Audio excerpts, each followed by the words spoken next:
Hi, I'm Solène. I'm a French marine biologist here in Cozumel, Mexico. I've been working for the past 2 years on coral restoration projects here on the island. We've been monitoring specific time frames, the coral growth and mortality of various species such as agaricus and parietes to identify the predominant factors of coral mortality that we're seeing right now on the island.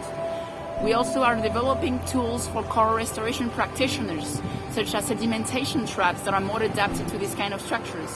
And finally, at the moment, we're developing a microfragmentation lab here in Cozumel to be able to grow faster the corals and to have various genotypes and to select the ones that are more resistant to these conditions in the light also of the global climate change. So this is one way at our scale to be revitalizing the ocean.